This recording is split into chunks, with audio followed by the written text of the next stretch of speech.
Marina Granovskaia proves her transfer brilliance again as Romelu Lukaku close to Chelsea return. There is a good reason Marina Granovskaia has been labelled the Iron Lady in recent seasons, and it is because of her brilliant work to secure the best deal for Chelsea Football Club. In recent weeks, the Chelsea director has come under fire from some corners of social media for the club's supposed inaction in the transfer market, with rumoured deals for Erling Haaland not showing much progress in some eyes. Added to that a host of players on Chelsea's books to ship out and the shock sales of young talents, it has been easy for some minds to fear a repeat of the mistakes of previous transfer windows. Though over the last week, Chelsea have efficiently moved to re-sign Romelu Lukaku from Inter Milan for a reported club record fee of £97 million. It is a critical piece of business for Thomas Tuchel's Champions League winning squad ahead of the new season. Apart from the proven quality and statement of acquiring such a talent, it is a deal that further proves why Granovskaia is vital to the way Chelsea successfully navigate the transfer market and aim to stay competitive whilst balancing the club's finances in shrewd fashion. It appears a lot of the criticism that is directed Granovskaia's way comes from a misunderstanding of what the Russian Canadian's role actually entails. Despite her importance to Roman Abramovich's hierarchy, Granovskaia plays little role in the club's scouting department to find potential new players for the first-team squad. Her primary role is negotiating, and since taking up the role in 2014 her work has been widely appreciated as some of the best in football.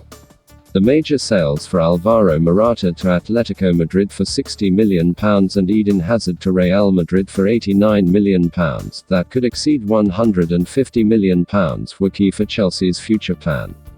Those major deals set up a summer of spending in 2020 which saw the arrivals of Kai Havertz, Timo Werner, Hakim Ziyech, Ben Chilwell, Edouard Mendy and Thiago Silva.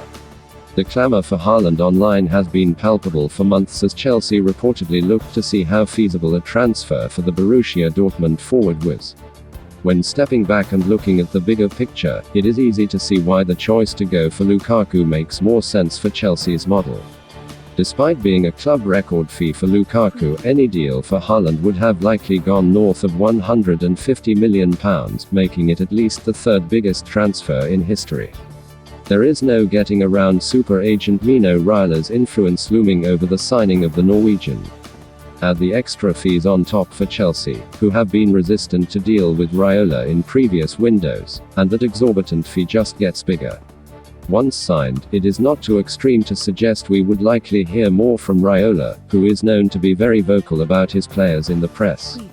It is a headache Granovskaia and Chelsea have swerved before, so it would not be surprising if this played a factor again. Given Haaland's young age, there is an argument his longevity and resale value would have exceeded Lukaku on both fronts, given the Belgian is entering the later years of his career. However, there is no guarantee Haaland's long-term desires would remain at Stamford Bridge and he could be turned by the prospect of wearing the white shirt of Real Madrid or the further riches of Paris Saint-Germain down the line. Lukaku's age means you are getting the finished article of a forward who is ready to make an instant impact, similar to that of Diego Costa in 2014. The big plus for Lukaku is his proven goal-scoring record in the Premier League before leaving for Inter in the summer of 2019.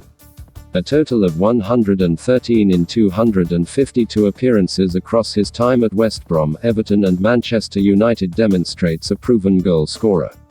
Players arriving from the Bundesliga like Kai Havertz and especially Timo Werner have shown there is an adaptation period given the differences in style between Germany and England. With Lukaku there is little of that to be overly concerned about given his profile and previous history in the league. Granovskaia has signed a player who sees Stamford Bridge as his dream destination. Entering the third act of his career, Lukaku appeared content with life in Italy and had grown into a more mature character, where money is not the be-all and end-all. Chelsea was the one club left emotionally to make him reconsider his place at the San Siro. Tuchel is getting an elite forward who will see Chelsea as his big priority and the place he wants to be.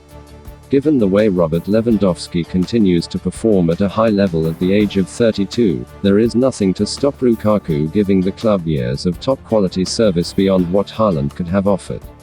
The wage structure of the club is another factor that Granovskaia has to consider before committing such finance on a major transfer.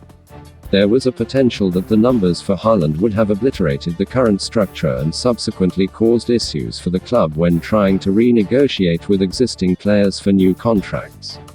As reports suggest they are currently doing with Antonio Rudiger, Andreas Christensen, N'Golo Kante and Jorginho. The sales for the likes of Fikayo Tomori, Mark Guehi, Tino Livramento, Lewis Bate and Miles Peart-Harris have made Chelsea money to reinvest on the deals supporters are so eager to see. It is the policy that Granovskaia has stuck to, and has mainly been successful. Transfers are a complicated business and it can be easy to be swept up in the daily rumor mill on social media and get frustrated with a lack of movement. However, supporters should be grateful to have Granovskaia in such a prominent role at the club. Someone who time and again manages to secure deals that not only improve the first team, but are in the best interest of the overall health of Chelsea. Don't forget to like and subscribe to the channel for up-to-date news from all around the globe. Thanks for watching. It was latest football news daily. Have a nice one, and see you in a bit.